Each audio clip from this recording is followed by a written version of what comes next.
Vamos a conocer a una persona, en realidad es muy conocida sobre todo en el ámbito universitario, académico, es doctor en historia, es investigador, miembro del cuerpo docente de la Universidad Nacional del Comahue. Joaquín Perrén, buen día, ¿cómo estás? Buen día, Sergio. ¿Cómo estás? Muchas gracias por la invitación.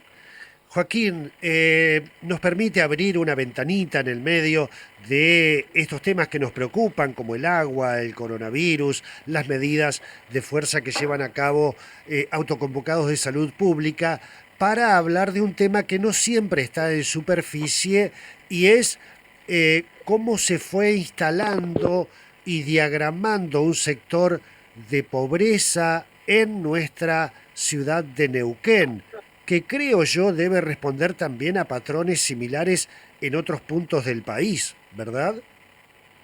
Exactamente. Pero antes de introducirme en la dinámica urbana, Sergio, me gustaría problematizar un poquito este dato de la pobreza que tiraste antes de mi presentación, esto del 40% de pobres. Me gustaría contarle a la audiencia que se trata de una pobreza por ingresos. Claro. Es una forma de medir la pobreza correlacionando una canasta básica de consumo con los ingresos. Esa es una forma de pobreza que es muy sensible al ciclo económico. Si la economía se desploma, como sucedió el año pasado, es muy lógico que aumente la pobreza por ingresos. Y la segunda variable que nos permite entender las oscilaciones de la pobreza es el tipo de cambio. Cuando nuestra moneda se devalúa, inmediatamente aumenta la pobreza. Hay otro tipo de pobreza, Sergio, que es mucho más persistente. Es la pobreza estructural, una que no entiende de ciclos económicos. Esa pobreza se mide una vez cada 10 años con el censo. Lamentablemente no tenemos la medición de 2020 porque no se levantó el censo. Es una pobreza que mide privaciones ligadas a la vivienda, al equipamiento urbano, a lo educativo, y veníamos bajando en esa pobreza entre 2001 y 2010. Lamentablemente no tenemos la medición de 2020. Pero lo importante, y con esto si querés te cedo la palabra como para que entremos a la cuestión urbana, lo preocupante es que en una provincia que tiene el PBI per cápita más alto del país, o uno de los más altos, haya una exagerada cantidad de pobres. Me parece que ese debería ser el título. Me parece que eso es lo más sustantivo. Neuquén está muy cerca de la media nacional, tanto en pobreza como en indigencia, pero produce una riqueza per cápita mucho más elevada que otras provincias. Me parece que ahí está el dato más fuerte. Claro, yo encontraba en el tema urbano de esta pobreza estructural, de estos sectores aledaños a los centros urbanos, encontraba algunas similitudes en otras ciudades de la Patagonia. En Tierra del Fuego puede ser Ushuaia, en Santa Cruz puede ser Río Gallegos, Comodoro Rivadavia en Chubut, pero aquí me parece en Neuquén, Joaquín Perrén, podemos hablar de más o menos dos o tres etapas. Una primera etapa de fundación territorial, digamos, cuando esto todavía era territorio nacional. Luego una época de crecimiento vinculado al Estado y a las obras. Y esta última época ya más neoliberal y ligada a los hidrocarburos, ¿verdad? Así es. Si hacemos un recorrido por la historia urbana de nuestra ciudad, veríamos que en la primera etapa había cercanía espacial, era una ciudad pequeña, aunque existían patrones de segregación bien marcados. Un norte rico, el alto, un sur pobre, el bajo, y una enorme playa ferroviaria que funcionaba como amortiguador en el encuentro de las clases sociales. Además había una tranquera, Sergio, hasta bien avanzada la década del 30, administrada por la empresa ferroviaria, que complicaba el flujo norte-sur, sur-norte. Totalmente, la Eso avenida. sería el Claro. Neuquén territoriano. Después, el Neuquén desarrollista, el de las décadas centrales del siglo XX, es un Neuquén que comienza a alinear distancia física y distancia espacial. El binomio centro-periferia. Es una ciudad polarizada, una ciudad en la que el Estado, con su política de vivienda, colaboró en un patrón de segregación, construyendo complejos habitacionales ultraperiféricos. Y lo que vemos en la última etapa, la etapa neoliberal, es una lejanía social, una brecha social cada vez más extensa, pero que no se condice con la distancia social. Empezamos a ver áreas segregadas, homogéneas en términos sociales, pero escasamente conectadas entre sí, pese a ser bastante cercanas, asentamientos muy cercanos a barrios cerrados. Eso es posible gracias a la multiplicación de dispositivos de separación. No son las tranqueras de principio de siglo, pero sí las barreras, las caritas de vigilancia, los alambrados olímpicos. Estamos frente a una ciudad cada vez más fragmentada. Claro, la inclusión de lo que son barrios cerrados, pero también la multiplicación en los últimos 15, 20 años de tomas, ¿no? Sí, De sí, sí. ocupación de espacios fiscales. Recuerdo aquí en Neuquén que se comenzó, creo yo, con lo que es Cordón Colón, en esa zona, y luego hacia el oeste avanzó, ¿verdad? Sí, sí. Un cercano oeste en la década del 80 y un Claro, cada vez más lejano oeste en las décadas de los 90 y de los 2000. En el 97 había 22 asentamientos, hoy tenemos 48, como para darnos 48. cuenta de la escala de este fenómeno. Y allí la pobreza estructural, la falta de servicios, de vivienda digna, es donde más se ve. Sí.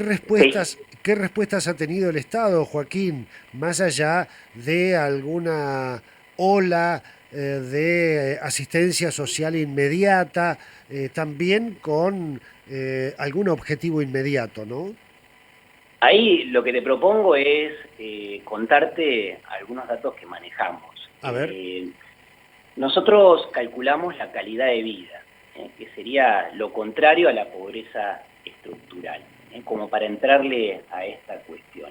La calidad de vida es un montón de indicadores condensados en un único índice. Ese índice es el de calidad de vida y va de 0 a 100. 0 es ausencia de calidad de vida, 100 claro. es una calidad de vida altísima. Y medimos esa calidad de vida para los diferentes pedacitos que conforman la ciudad, se llaman radios censales. Y para que te des una idea de cuán desigual es nuestra ciudad, si Neuquén fuera un país y en lugar de medir ingresos, midiéramos la calidad de vida, Neuquén sería Botswana, uno de los países más desiguales del mundo. Está número 152 entre 180 países. Como para que nos demos cuenta cuán desigual es nuestra ciudad. Si Neuquén fuese un país, sería Botswana, uno de los países más desiguales del mundo. Eso relacionado con el resto de los países del mundo y relacionado con la Argentina, ¿cómo está Neuquén en cuanto a calidad de vida? Bien, ahí lo que me parece interesante es que podamos introducir un elemento que distorsiona la medición y sobre todo la comparación, que tiene que ver con el mercado inmobiliario. Y Ajá. ahí me parece bien interesante que podamos hacer un recorrido un poquito más largo. Con el fin de la convertibilidad, 2001, 2002, los ahorros de los argentinos comenzaron a ir al mercado del ladrillo, como resguardo, huyendo del sistema financiero. Eso hizo que se produzca un proceso de valorización inmobiliaria. Eso se registra en todo el país. Ajá. El valor de la tierra, el valor de los lotes, el valor de todo lo construido sobre ellos, aumentó mucho más que los ingresos. Se valorizó en dólares. Lo que vemos en el caso de Neuquén es un reforzamiento de esta tendencia a nivel nacional. Y eso tiene que ver con la conversión de renta petrolera en renta inmobiliaria. Ese exceso de liquidez en pesos tan propia de nuestra economía, esa gigantesca renta petrolera que es catalizada por medio del Estado hace que los valores de los bienes inmobiliarios crezcan mucho más que en el resto del país. En esa comparación que vos me pedías con otras ciudades de la Patagonia, Neuquén está por encima, Claro. justamente por este mecanismo, justamente porque la fenomenal renta petrolera, apalancada en los no convencionales, se vuelve renta inmobiliaria. Y esto tiene impacto en la dinámica urbana, esto es muy importante, produce desigualdad. No te olvides que los alquileres se fijan como una porción del valor de la tierra, como una porción de del valor de la unidad habitacional. Si esto crece, van a aumentar los alquileres. Y cuando aumentan los alquileres, lo que se multiplican son los desplazamientos. Hay gente que no puede pagar esos alquileres, que sus salarios quedaron por detrás del aumento de los alquileres.